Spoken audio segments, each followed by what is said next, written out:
பல நாட்கள் கழிச்சு உங்களோட சந்திக்கிறதுல நான் மிகவும் மகிழ்ச்சி அடைகிறேன்.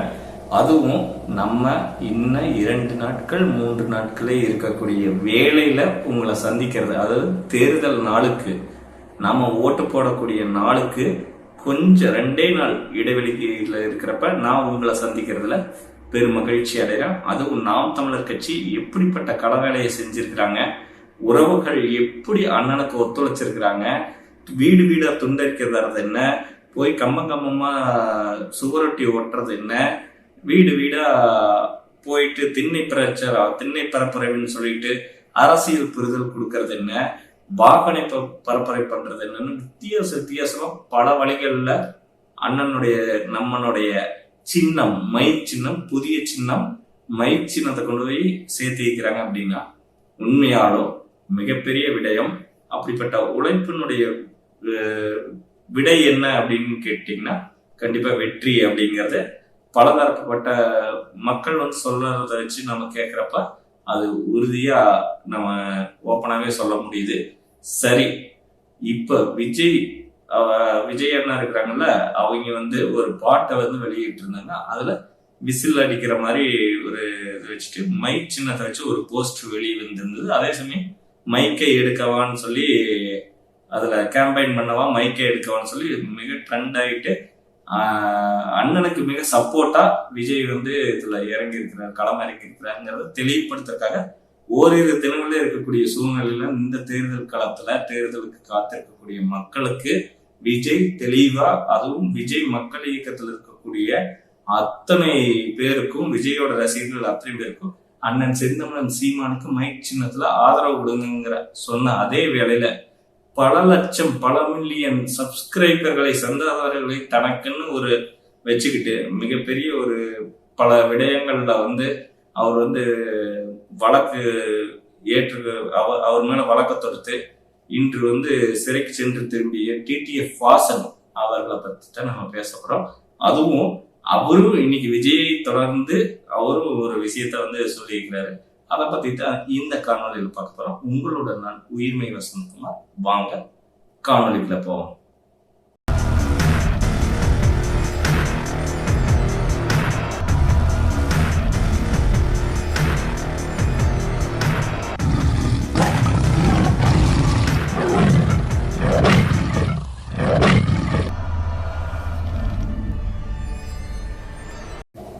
தாய் தமிழ் உறவுகள் அனைவருக்கும் அன்பு வணக்கம். இந்த உயிர்மை வலையொலி அப்படிங்கிறது பார்த்துட்டீங்கன்னா தொடர்ந்து நாம் தமிழர் கட்சிக்கு ஆதரவா, அதுவும் நாம் தமிழர் கட்சியை மக்கள்கிட்ட கொண்டு போய் நாம் தமிழர் கட்சியினுடைய கருத்துக்களையும் கொள்கைகளையும் கோட்பாடுகளையும் எப்படியாச்சும் சேர்த்தணும்னு சொல்லி பல வழிகளில் நம்ம உழைச்சிட்டு இருக்கிறோம். தொடர்ந்து நம்ம வலையொலிக்கு ஆதரவு தாங்க. அதே சமயம் இதைய நம்மளுடைய காணொலியில நீங்க ஷேர் பண்ணி மக்களுக்கு நம்மளுடைய கொள்கைகளை எப்படி எளிதாக கொண்டு போகணுமோ அந்த அளவுக்கு ஆதரவு தந்து நம்ம சேனலுக்கு வலுவூட்டக்கூடிய இடத்துல நீங்க எனக்கு உதவணும் அப்படிங்கிறத கேட்டுக்கொண்டு, டிடிஎஃப் வாசன் என்ன பண்றாருன்னா, இயல்பா நடந்து போயிட்டு இருக்கிறப்ப ஒரு தாத்தாவை பார்த்து ஒரு கேள்வி கேட்கிறாரு. என்னன்ட்டு வயசானவரை பார்த்து நீங்க எந்த கட்சிக்கு வாக்களிப்பீங்க அப்படின்னு சொல்லி கேட்கிறப்ப அவர் சொல்றாரு, நான் திமுகவுக்கு வாக்களிப்பேன்னு ஓப்பனா சொல்றதா அந்த காணொலியில பார்த்து நம்ம புரிஞ்சுக்கிறோம். சரி, இதுல என்ன பெரிய விஷயம் அவர் திமுகவுக்கு வாக்களிக்க சொல்றதுங்கிறது. ஆனா மறுபடியும் டிடிஎஃப் கேட்கிறாரு, ஏங்க திமுக அதிமுக அது இதுன்னு மாத்தி எல்லாம் போட்டு இங்க ஒண்ணுமே இல்லை. ஒரு மாற்றத்தை ஏற்படுத்தக்கூடிய கட்சிக்கு நம்ம வாக்களிக்கணும், மாற்றத்தை கொடுக்கக்கூடிய சின்னத்துக்கு நம்ம வாக்களிக்கணும். அப்படின்னா நீங்க என்ன மாதிரி மாற்றத்தை விரும்புவீங்க, இங்க எந்த மாதிரி மாற்று கட்சிக்கு நீங்க வாக்களிப்பீங்க அப்படின்னு கேட்டா, எனக்கு எந்த கட்சி தெரியல, நீங்க மாற்றத்தை விரும்புறதா இருந்தா எந்த கட்சிக்கு வாக்களிப்பீங்கன்னு அவர் கேட்கவும், டிடிஎஃப் வாசன் நான் நாம் தமிழர் கட்சி சீமான் அண்ணனுக்கு ஆதரவு தெரிவிப்பேன், வாக்களிப்பேன். அடுத்ததா விஜய் அண்ணன் வந்தாருன்னா விஜய்க்கு நாங்க வாக்கு செலுத்துவேன், அவருக்கு ஆதரவு தெரிவிப்பேன். இவங்க எல்லாம் வேண்டாம், இனிமேல் புதிதாக வரக்கூடியவர்கள் வேணுங்கிற அர்த்தத்துல அந்த மாதிரி அந்த நபர்கிட்ட அவர் பேசி இருக்கிற காணொலி இன்னைக்கு வைரலாகி ட்ரெண்டிங் ஆகிட்டு இருக்குது.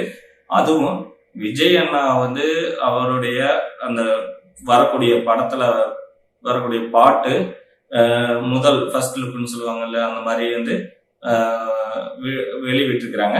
அதுல இந்த விசில் அடிக்கவான்ட்டு ஒரு பாட்டுல மைக்கை எடுத்து பேசவா, அது சம்திங் அந்த இதை பத்தி சொல்லிக்கிறாரு அந்த பாட்டுல. கேம்பெயின் பண்ணவா, மைக் எடுக்கவா, நல்லா. அப்போ மைக்குங்கிறது இப்ப நாம் தமிழர் கட்சிக்கு எவ்வளவு போராட்டத்துக்கு மத்தியில இந்த சின்னம் கொடுக்கப்பட்டிருக்குது. அதுல நடந்த தில்லுமுள்ளு என்ன, அதுல நடந்த விவகாரம் என்ன, அது எவ்வளவு பெரிய பேசுபொருளா ஆச்சு அப்படிங்கறத நம்ம தெளிவா உணரணும்.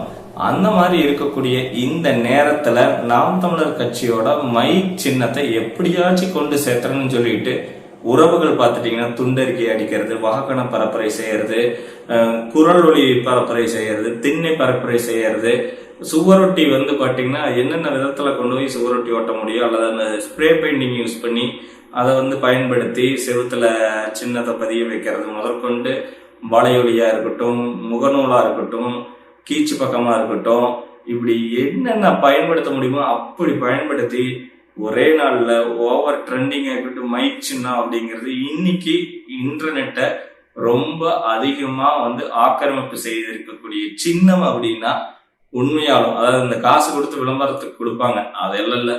காசே கொடுக்காம விளம்பரப்படுத்தின ஒரே கட்சி நாம் தமிழர் கட்சி தான். அதுவும் சொந்தமா அவங்க எனக்கு இந்த சின்னம் பிடிக்குதுன்னு சொல்லி அவங்களா விளம்பரப்படுத்திக்கிட்ட விளம்பரம் தான் அதிகமே தவிர, நாம் தமிழர் கட்சியை எந்த இடத்துல யாருக்கு காசு நீ விளம்பரப்படுத்துன்னு இந்த 200 ரூபாய் கூலிக்கு வேலை செய்வாங்கல்ல திராவிட கும்பலுக்குள்ள, அந்த மாதிரியான வேலைகள் இங்க செய்யல. உணர்வு பூர்வமா உணர்ச்சியா தனக்கு இந்த மாற்றம் வேணும், நாளைய தலைமுறை நல்லா இருக்கணும், அப்ப இவங்க வென்றாக வேண்டும், காலத்தின் கட்டாயங்கிறத உணர்ந்து இந்த வேலையை செஞ்சிருக்கிற இடத்துல டிடிஎஃப் வாசன் இப்படி சொல்லி இருக்கிறது மிகப்பெரிய ஒரு வரவேற்பை பெற்றிருக்குது. அதே சமயம் டிடிஎஃப் வாசனுடைய பல லட்ச அந்த ரசிகர்கள் சொல்லுவோம்ல, ரசிகர் பட்டாளம், அப்படி இருக்கக்கூடிய அத்தனை பேரும் இன்னைக்கு வந்து மைக் சின்னத்தை கையில் எடுத்திருக்கிறாங்க. அப்படின்னா இன்னைக்கு திராவிடமும் ஆரியமும் தொடை நடுங்கி என்னடா பண்றது, எத்தனை ரூம் போட்டு யோசிச்சாலும் வித்தியாசமா யாரோ ஒருத்தர் வந்து ஆட்டை களைச்சு விட்டுறாங்களே, சீமானாங்கன்னா ஒண்ணுமே பண்ண முடியலையே, இந்த நாம் தமிழர் கட்சி என்னதான் பண்றது, எதை கொடுத்தாலும் வளர்றாங்க என்ன அப்படின்னு சொல்லி ரொம்ப அப்செட் ஆகி உட்காந்துருக்கிறாங்க. அதுவும் இல்லாம பிரச்சாரம், அதாவது பரப்புரையில திமுக காரங்க பல இடத்துக்கு போனப்ப இந்த 5 வருஷமா வராது நீ இன்னைக்கு வந்துட்டியான்னு சொல்லி செருப்படி கொடுத்து திருப்பி அனுப்பிச்சு விட்ட சம்பவங்களும் இருக்குது. நிறைய காணொலிகள்லயும் சமூக வலைதளங்கள்லயும் நம்ம பாக்குறோம். கேள்வி கேட்டவரை திருப்பி மிரட்டினாங்கன்னு சொல்லிட்டு, கேள்வி கேட்டவர் வந்து நான் என்னுடைய எம்பியை கேள்வி கேட்கிறேன், அதுக்கு எனக்கு உரிமை இல்லையா, ஓட்டு கேட்க மட்டும் வரீங்கிற மாதிரி நிறைய பிரச்சனையாகி இன்னைக்கு இந்த திராவிட கட்சிகளினுடைய வாக்கு சதவீதம் கீழே குறைஞ்சிருச்சு அப்படிங்கிறத தெளிவா உணர முடியுது. ஏன் அப்படின்னா அவங்க மக்களை போய் சந்திக்கிறப்ப மக்கள்கிட்ட பயன்படுத்தக்கூடிய வார்த்தைகள், அதே சமயம் அவங்க கிட்ட இருந்து எகைன்ஸ்டா ஒரு கேள்வி வரப்ப அதைய சந்திக்கக்கூடிய விதம், அதுக்கு பயன்படுத்தக்கூடிய வார்த்தைகள் எல்லாம் மக்கள் தெளிவா கவனிச்சுட்டு இருக்கிறாங்க. நீங்க வந்து இந்த மாதிரி சமூக வலைதள ஊடகம் இல்லாத காலத்துல எப்படி வேணா ஏமாத்திருக்கலாம், அது எப்படின்னு தெரியல. ஆனா இந்த காலத்துல சின்ன சின்ன விஷயம் கூட இன்னைக்கு ட்ரெண்டிங் ஆகி பாப்புலர் ஆக்கப்படுது. கவனமா இருக்கணும்.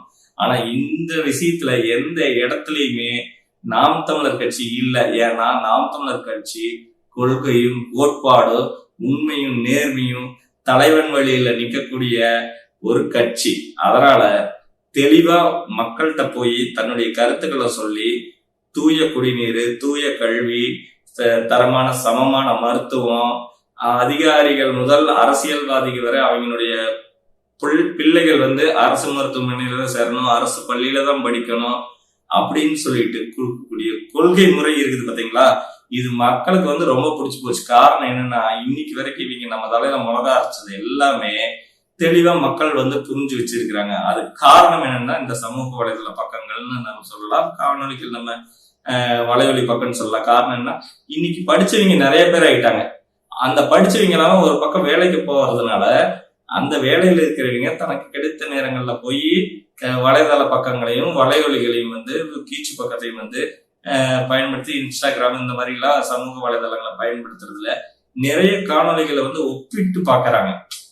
இவர் என்ன சொன்னாரு, அன்னைக்கு என்ன சொன்னாரு, இன்னைக்கு என்ன செஞ்சுட்டு இருக்கிறாரு, நீட் தேர்வுக்கு என்ன அறிவிப்பு கொடுத்தாங்க, இன்னைக்கு நீட் தேர்வுனுடைய விடயம் என்ன, அன்னைக்கு செங்கல் காமிச்சாங்க. அந்த செங்கல் இன்னைக்கு வரைக்கும் ஏன் மாறாது இருக்குது, உடையாம இருக்குது, அப்படியே தூசி தட்டாம அப்படியே எடுத்துட்டு வந்து கையில அழுக்காச்சுங்கிற மாதிரி தொடச்சுக்கிட்டு இருக்கிறாங்க. இந்த விஷயம் முதற்கொண்டு அவங்க அவங்க எப்படி பல்ல காட்டுறாங்க, இவங்க எப்படி பல்ல காட்டுறாங்க, மொத்தத்துல 2 பேரும் ஜால்ரா போட்டுக்கிட்டு இந்த அண்ணாமலையை வளர்த்துறதுக்கு எப்படிப்பட்ட வேலைகளை செஞ்சுட்டு இருக்கிறாங்க இப்படிங்கிறது எல்லாமே மக்கள் தெளிவா உணர்ந்து வச்சுட்டாங்க. அதுவும் இல்லாம படிக்கிற பிள்ளைகள் முதற்கொண்டு, அதாவது படிக்கக்கூடிய மாணவ மாணவிகள் முதற்கொண்டு எல்லாருமே ஓட்டு போடுறதுக்கு தகுதி இல்லாத, அதாவது அந்த 18 வயது பூர்த்தி அடையாத மாணவ மாணவிகள் இருப்பாங்களா, அவங்க முதற்கொண்டு அண்ணன் மேல ரொம்ப பற்று, சீமான் அண்ணன் மேல ரொம்ப பற்றா இருக்கிறதுனால அவங்க அப்பா அம்மாட்ட போய் சீமான் அண்ணனுக்கு தான் ஓட்டு போடணும், சீமான் அண்ணன் தான் ஜெயிக்கணும், ஏன்னா சீமான் அண்ணன் இப்படி எல்லாம் பேசுறாரு, நாட்டை வந்து திருத்தணும், இங்க அடிப்படை அரசியல் மாற்றத்தை உருவாக்கணும், நாளைய பூமி 1000 சாமி இருக்கலாம் நம்மளை காப்பாத்திருக்காங்கன்னா நம்ம வாழ்றதுக்கு இந்த ஒரு பூமி தான் இருக்குதுன்னு அண்ணன் சொல்லி இருக்கிறாரு அப்படின்னு சொல்லி தெளிவா அரசியல் புரிதலோட போய் பேசுறாங்க. ஏன்னா அண்ணன் தெளிவா சொல்லியிருக்கிறாரு, என்னுடைய நாளைய அரசியல்வாதிகள் அத்தனை பேர் அமைச்சர்களும் சட்டமன்ற உறுப்பினர்களும் நாடாளுமன்ற உறுப்பினர்களும் இன்று வந்து பள்ளியில படிச்சுட்டு இருக்கிறாங்க, வருவாங்க, அதை வந்து தெளிவா அப்படி அழகா சொல்லியிருப்பாரு. அந்த இடத்துல இன்னைக்கு அவ்வளவு தெளிவான அரசியல் புரிதலோட இந்த மாணவ மாணவிகள் பாக்குறப்ப நமக்கெல்லாம் இந்த மாதிரி ஒரு சின்ன வயசுல நமக்கு இந்த மாதிரி எல்லாம் புரியாத போச்சு அப்படிங்கிற ஒரு ஆதங்கம் வெளிப்படுது. சரி, இருந்தாலும் இந்த நேரத்துல இப்படிப்பட்ட தமிழ் தேசிய அரசியலை எடுத்துக்கொண்டு ஓடுவதற்கு ஒற்றை நம்பிக்கை நம்ம செந்தமிழன் சீமானும் இந்த நாம் தமிழர் கட்சியில இருக்குதுங்கிற ஒரு இடத்துல இதை பத்தி இவ்வளவு தெளிவான ஒரு புரிதலோட மாணவ மாணவிகள் இருக்கிறதுங்கிறது மிகுந்த பெரிய விஷயம். அப்படிப்பட்ட புரிதலை உருவாக்குறதுக்கு அண்ணன் எவ்வளவு கஷ்டப்பட்டிருப்பாரு, எத்தனை மேடை பேசியிருப்பாரு, எத்தனை பொதுக்கூட்டத்துல வந்து நிறைய விஷயங்களை எடுத்து சொல்லியிருப்பாரு. அதுவும் இல்லாம மிகவும் எல்லாத்தையும் நேசிக்கக்கூடிய, பேரன்பு கொண்டு நேசிக்கக்கூடிய ஒரு பேரன்பாளன் சொல்லலாம். அப்படி இருக்கக்கூடிய அண்ணன் செந்தமிழன் சீமானா இது சாத்தியமா இருக்குது. இன்னைக்கு இத்தனை மக்களும் இத்தனை மாணவ மாணவிகளும் இன்னைக்கு வந்து அரசியல் புரிதலோட அரசியல் பேசி பழகி இருக்கிறாங்க அப்படின்னா அதற்கு காரணம் இந்த தமிழ் தேசிய சித்தாந்தத்தை கையில் எடுத்து அதை அரசியலாக்கி இன்னைக்கு இந்த தமிழ்நாட்டை தமிழர் தான் ஆளணும்னு ஒவ்வொருத்தரோட மனதில விதைய வச்ச அண்ணன் செந்தமிழன் சீமான் தான் காரணம். அதுக்கு எந்த சின்னம் கொடுத்தாலும் சரி, எங்களுடைய சின்னம் அண்ணன் செந்தமிழன் சீமான் தான். சீமான் என்ற பேருக்கு தன் சின்னத்தை புரிந்து கொள்ளுகிறோமே தவிர இந்த சின்னத்தை வைத்து இவர்தான் தலைவர் என்று புரிந்து கொள்ளவில்லை அப்படிங்கறத தெளிவா தெரிஞ்சுக்கணும். அதாவது சொல்லுவாங்க, இன்னைக்கு வரைக்கும் நிறைய பேரு உண்மையா, நானே நேர்ல பேசி இருக்கிறப்ப ரெட்டலைக்கு தாங்க ஓட்டு போடுவேன். எங்க ரெட்டலையில யாருங்க நிக்கிறேன், ரெட்டலையில யாரு என்னென்ன, என்னுடைய சின்ன ரெட்டலை, நான் ரெட்டலைக்கு தான் ஓட்டு போடுவேன் அப்படின்னு தன்னுடைய வேட்பாளரை கூட தெரிந்து வைத்திருக்காத அளவுக்கு அவங்க வந்து அந்த அளவுக்கு தான் அறியாமையில இருக்கிறாங்கன்னு நம்ம சொல்லலாம். ஆனா இங்க அப்படி இல்லை. செந்தமிழன் சீமானனுடைய சின்னம் எந்த சின்னமாக இருந்தாலும் அந்த சின்னத்தை அப்டேட் செஞ்சு இந்த சின்னம் தான் சொல்லி ட்ரெண்டிங் ஆக்கி விட்டு எல்லாத்துக்கிட்டையும் சொல்லி ஓட்டு போட சொல்ற அளவுக்கு இன்னைக்கு வளர்ந்துருக்குது அப்படின்னா உண்மையாலும் பெரிய விஷயங்க. அதே சமயம் பொதுக்கூட்டமா இருக்கட்டும் அல்லது பரப்புரையா இருக்கட்டும், எந்த இடத்துலயுமே யார்கிட்டையுமே எந்த ஒரு காசும் வந்து வாங்காம தன்னுடைய சொந்த காசை செலவழிச்சு இன்னைக்கு களத்துல நின்றுட்டு இருக்கிறாங்கன்னா உண்மையாலும் நாம் தமிழர் கட்சி தான். அந்த நாம் தமிழர் கட்சியோட உறவுகளுடைய உணர்வும் பற்றும் பாசமும் நாளைய தலைமுறையின் மேல் வைத்திருக்கக்கூடிய அக்கறையும் சொல்லலாம். அதே சமயம் இந்த மாதிரி ஒரு வழி நடத்தல், இந்த மாதிரி ஒரு கட்டமைப்பு, ஒரு பொதுக்கூட்டம்னா உறுதிமொழி ஏற்கிறது, வீர வணக்கம் செலுத்துறது, இந்த மாதிரியான ஒரு கட்டமைப்பை உருவாக்குறதுக்கு, ஒழுக்கம் மிகுந்த ஒரு கட்டமைப்பு கொண்டு வருவதற்கு அண்ணன் எவ்வளவு தூரம் கஷ்டப்பட்டிருப்பாரு அப்படிங்கறது நம்ம இந்த 13-14 வருடங்களாக அவரோட பயணித்து இருக்கக்கூடிய காலங்களில் நம்மளால உணர முடியுது. அதனால மக்கள் என்னன்னா தெளிவா சிந்திக்கணும். நாம் தமிழர் கட்சிக்கு ஓட்டு போடுங்கன்னு சொல்லல, ஆனா ஒரு விஷயத்த புரிஞ்சுங்க, இந்த 5 வருஷத்துல ஒவ்வொரு வருஷத்துக்கு 5 கோடினா 5 வருஷத்துக்கு 25 கோடி ரூபாய் வந்து ஒரு நாடாளுமன்ற தொகுதிக்கு வந்திருக்குன்னா இந்த 25 கோடிக்கு உங்களுக்கு மக்கள் என்ன செஞ்சு, அதாவது மக்களுக்கு அவங்க வந்து என்ன செஞ்சு கொடுத்துருக்காங்க, அடிப்படை தேவைகள்ல இருந்து உங்களுடைய தேவைகள் வரைக்கும் என்ன பூர்த்தி செஞ்சு கொடுத்துருக்காங்க அப்படிங்கறத நீங்க உணரணும். எத்தனை தடவை எம்பியா இருந்தவர், போன தடவை வெற்றி அடைஞ்சிருப்பாரு உங்க தொகுதியில, அப்படி எம்பியா வெற்றி அடைஞ்சதுக்கு அப்புறம் நன்றி செலுத்த வந்ததுக்கு அப்புறம் இன்னைக்கு வரைக்கும் எத்தனை தடவை உங்க தொகுதியில உங்க பகுதியில வந்து என்னென்ன தேவைகள் இருக்குதுன்னு கேட்டறிஞ்சு உங்க தேவைகள் நிறைவேற்றிருக்கிறாங்க? அல்லது உங்களை தேடி வந்தாவது ஒரு மேடை போட்டு பேசி என்னென்ன குறைகள்னு குறை தீர்க்கும் முகாம் மாதிரி ஏதாச்சும் வச்சு பண்ணிக்கிறாங்க? ஏதோ ஒரு விதத்துல உங்களை நேர்ல சந்திச்சிருக்கிறாங்களான்னு யோசிங்க. இன்னைக்கு சந்தா வந்து அப்படி சந்திக்காம இன்னைக்கு மூக்கு சந்து எந்த சந்து அப்படின்ட்டு தெரியாம எந்த சந்துல வேற சந்தா வந்து ஓட்டு வாங்குறதுக்கு கால் விழுந்து கையில் விழுந்து அழுவுறது என்ன, மாலை போட்டுக்கிட்டு சிரிக்கிறது என்ன, செல்ஃபி எடுக்கிறது என்ன, கையை இப்படி காமிக்கிறது என்ன, போ இதெல்லாம் அரசியல் நாடகம். இன்னைக்கு கெஞ்சுவா நாளைக்கு மிஞ்சுவா, உன்னை வச்சு அரைச்சு செஞ்சு எடுப்பா அப்படிங்கிற மாதிரி இன்னைக்கு மக்கள் இந்த நிலைமையில கொண்டாந்து ஒரு வேலை வாய்ப்பு இல்ல, மக்கள் வசிக்கக்கூடிய பூர்வக்கூடிய நிலங்களை எல்லாம் பறிச்சுக்கிட்டு அவங்கள வெளியே வைக்கிறது, அவங்களுடைய விவசாய நிலங்களை பறிச்சுக்கிட்டு அதை வந்து விமான நிலையம் அமைக்கிறா அது இதுன்னு ஆட்டம் போட்டு இன்னைக்கு ஒரு நீர்நிலைகள் சரியா இல்லை. குடிநீர் வந்து ஆதாரம் பார்த்துட்டீங்கன்னா இந்த சிக்காட்டு அது இதுன்னு இந்த தொழிற்சாலைகளா கொண்டாந்து விட்டு இன்னைக்கு நிலத்தடி நீர் கெட்டு போய் நிறைய கேன்சர் வரக்கூடிய அளவுக்கு இன்னைக்கு சுற்றுப்புற சூழல் மாறிடுச்சு. காற்றும் கூட நஞ்சாய் கிடக்குது. இந்த நெகிழிப்பைன்னு சொல்லிட்டு எதையுமே பாத்தீங்கன்னா நாங்க வந்து அனுமதிச்சிருவோம். அப்புறம் அதாவது நல்லா யோசிச்சு பாருங்க சிந்தனை. இங்க கையெழுத்து போட்டு அனுமதிக்கிறது யாருன்னா அரசாங்கம். ஆனா இங்க மக்கள் பயன்படுத்தக்கூடிய இடத்துல வந்து நீங்க பயன்படுத்தாதீங்க, நீங்க பயன்படுத்தின ஃபைன். ஏன் அது கம்பெனிக்கு ஃபைன் போடுறது? ஏன் அந்த கம்பெனியை தடை செய்யறது? ஏன் அந்த கம்பெனியோட ப்ராடக்டை வெளிவராம தடுக்கிறது? இது எல்லாம் செய்யாம மக்களை பயன்படுத்தாதீங்க, மக்கள் பயன்படுத்தினா மக்கள் மேல அப்பாவி மக்கள் இந்த வியாபாரிகள் இருப்பாங்களா அவங்க மேல வந்து கேச போடுறது, இப்படிப்பட்ட செயல்பாடுகள் இருக்குது. சரி, மக்கள் இதை தெளிவா உணர்ந்துட்டாங்க. நாம நிறைய விஷயத்த இந்த மாதிரி எல்லாம் பேச தேவையில்லை, மக்களுக்கு புரிதல் வந்துருச்சு. இப்ப டிடிஎஃப் வாசனா இருக்கட்டும் அல்லது அண்ணன் விஜயா இருக்கட்டும் எல்லாம் ஒண்ணு சேர்ந்து களத்துல அடி பிசிறு தட்டுறாங்க. மதன் கௌரின்னு பார்த்துட்டீங்கன்னா அவர் எடுத்த இன்டர்வியூ இன்னைக்கு நேர்காணல்ல வந்து அண்ணன் பேசியிருந்த விடயம் பார்த்தீங்கன்னா எந்த அளவுக்கு பாப்புலர் ஆயிருக்குது அப்படின்னு சொல்லிட்டு இன்னைக்கு வேற லெவல்ல பத்திரிகையா இருக்கட்டும், ஊடகமா இருக்கட்டும், வலையொலியா இருக்கட்டும், அல்லது வந்து சமூக வலைதள பக்கங்களா இருக்கட்டும், எல்லா விடயத்திலையும் அண்ணன் மாஸ் காமிச்சிட்டு வர்றாரு. மைக் சின்னம் வந்து ட்ரெண்டிங் ஆயிட்டு வருது. வெல்ல போவது யார் அப்படின்னு நான் சொல்ல தேவையில்லைங்க, நீங்க முடிவு எடுத்துட்டீங்க. அதை ஒற்றை விரல் புரட்சியாளர் வரும் 19ஆம் தேதி காமிங்க. அதுவும் எங்கேயும் தேடி பிடிச்சு நல்லா பாருங்க சின்னத்தை. ஏன்னா அதுலயும் ஏதாச்சும் விளையாட்டு பண்ணி வச்சிருப்பாங்க. நல்லா பார்த்துட்டு மைக் சின்னம் எங்க இருக்குதுன்னு ஒரு தடவை அமுத்தி பாருங்க. மைக் சின்னம் தான் பிரிண்ட்ல வருதான்னு அமுத்தி பாருங்க. பிரிண்ட்ல வந்துருச்சா அப்பாடா மைக் சின்னத்துக்கு ஓட்டு போட்டாங்கிற நிம்மதியோட நம்பிக்கையோட நீங்க வந்து உறங்கலாம். உங்களுடைய வாழ்க்கையினுடைய தரத்தை மாற்றுவதற்கு நாம் தமிழர் கட்சி ஆட்சிக்கு வராமையே வெற்றியடையாமையே இத்தனை வேலைகளை செய்யறப்ப நீங்க இந்த வெற்றி வாய்ப்பை நாம் தமிழர் கட்சி வேட்பாளர்களுக்கு கொடுத்துட்டீங்க அப்படின்னா உங்களுக்காக எப்படி உழைப்பாங்க அப்படிங்கிறது தெளிவா புரியுது.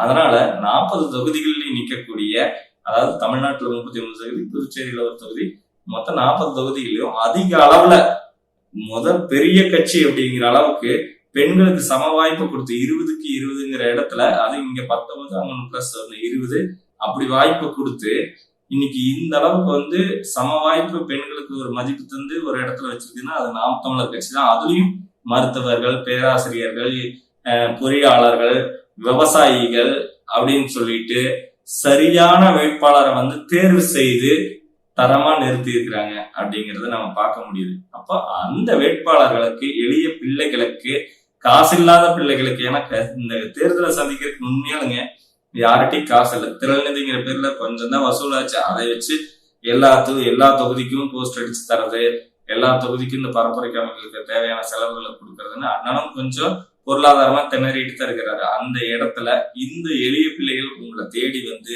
உங்களுக்கான ஒரு நல்ல வாய்ப்பை வந்து உருவாக்கி நல்ல வாழ்வாதாரத்தை உருவாக்குறதுக்கும், நல்ல ஒரு சமூகத்தை கட்டமைக்கிறதுக்கும், அரசியல் அடிப்படை மாற்றத்தை உருவாக்குறதுக்கும் உங்க வாசல்ல வந்து தேடி நிக்கிறாங்க. நீங்க இந்த மாதிரி எளிய பிள்ளைகளுக்கு, உண்மையான பிள்ளைகளுக்கு வாக்களித்து நாளைய தலைமுறையை இங்க வந்து மாற்றணும் அப்படிங்கறத வந்து உங்க கையில தான் இருக்குது. இன்னைக்கு நாம வாழ்ந்துட்டு போலாம். இது ஒரு வாடகை வீடு எப்படின்னு சொல்றது, இந்த பூமி ஒரு வாடகை வீடு தான். எப்படி நாம வந்தோமோ அப்படியே விட்டு நம்ம அடுத்த தலைமுறையினருக்கு அதை சரியாக தந்து விட்டு போகணுங்கிறதுல நம்ம தெளிவா இருக்கணும். நாமளே எல்லாமே அனுபவிச்சிட்டோம் அப்படின்னோம்னா அவங்க எதிர்காலத்துல என்ன வாழ்க்கை வாழப்போகிறார்கள், எப்படிப்பட்ட வாழ்க்கையை வாழப்போகிறார்கள், கொஞ்சம் நைட்டு போய் தூங்குறப்ப ஜஸ்ட் கனவு கண்டு பாருங்க. உண்மையால கேவலமான பூமியில வாழ்ந்துட்டு இருக்கிறோம். அதை மாத்தி இயற்கை உணவுகளை பயன்படுத்தி நம்ம எதிர்கால சந்ததிகள் வாழணும்னா நாம் தமிழர் கட்சி ஆட்சிக்கு வந்தால்தான் முடியும். அப்ப உங்க கனவு பழிக்கணும், உங்க கனவு மெய்ப்படணும். அதாவது அந்த கெட்ட கனவு இல்லை, நல்ல கனவு. இப்படி பூமி இருக்குது, இப்படி ஒரு நல்ல பூமி இருந்துன்னா எப்படி இருக்குன்னு ஒரு கனவு காமிங்களா, அந்த கனவு நினைவாகணும்னா அண்ணன் செந்தமிழன் சீமான் நிறுத்தி இருக்கக்கூடிய எளிய பிள்ளைகளான நாம் தமிழர் கட்சியின் வேட்பாளர்களுக்கு மை சின்னம் உண்மைக்கு, நேர்மைக்கு, வளமைக்கு, வாய்மைக்கு, வலிமைக்கு, எல்லா மைக்குக்கும் ஒரே மைக்கு. அந்த மைக் அமுத்தி நீங்க ஓட்ட போட்டுட்டீங்கன்னா உண்மையாலும் வெற்றி அடைஞ்சு நீங்க பாருங்க. அப்புறம் பாராளுமன்றத்துல நம்ம பாமரனின் குரல் ஓங்கி ஒலிக்கும். அப்ப தெரியும் உங்களுக்கு சட்டமன்ற தேர்தலில் இவங்கதான் நியாயமா இருப்பாங்கன்னு சொல்லி அண்ணனை முதல்வர் ஆக்குவீங்க. அது நடக்கும் 2026 வெல்வது உறுதி. மைக் சின்னமா இருந்தா எந்த சின்னமா தான் இருந்தா என்ன, எங்க அண்ணன் தான் எங்களுக்கு சின்னம், பிராண்ட் எல்லாமே அப்படின்னு சொல்லிட்டு உங்களிடமிருந்து விடைபெறுகிறேன். நன்றி, வணக்கம். எம் மக்களிடமிருந்து மக்களுக்காகவே வந்தவர்கள். 8 கோடி மக்களோடு இணைந்து தேர்தல் களத்திலே நிற்கிறோம். தனித்து நின்றாலும் தனித்துவத்தோடு நிற்கிறோம். மாண்புமிக்க ஜனநாயகத்தை காக்க உங்கள் பிள்ளைகள் எங்களுக்கு வாக்களியுங்கள். வருங்கால தலைமுறைக்கு வாழ்வழியுங்கள். புரட்சி என்பது தலைகீழ் மாற்றம். மாற்றம் என்பது சொல்லல்ல, செயல். மாற்றத்தை விரும்புகிறவரா நீங்கள்? நாமே மாற்று, நாம் தமிழரே மாற்று. இது மாற்றத்திற்கான எளிய மக்களின் புரட்சி. எங்களுக்கு வாக்களியுங்கள், வருங்கால தலைமுறைக்கு வாழ்வழியுங்கள். நீங்கள் உங்கள் பிள்ளைகள் எங்களுக்கு செலுத்தும் ஒவ்வொரு வாக்கும் நம் மொழி காக்கும், இனம் காக்கும், மண் காக்கும், மானம் காக்கும், மக்கள் நலன் காக்கும். பணத்திற்கு வாக்கு, நம் இனத்துக்கு தூக்கு. வாக்கு என்பது வலிமைமிக்க ஆயுதம். அதை அநீதிக்கு எதிராக ஏந்துவோம். மாற்றம் என்பது மானுட தத்துவம். மாறாது என்ற சொல்லை தவிர மற்றவை அனைத்தும் மாறிவிடும். மாறுவோம், மாற்றுவோம். இது மாற்றத்திற்கான எளிய மக்களின் புரட்சி.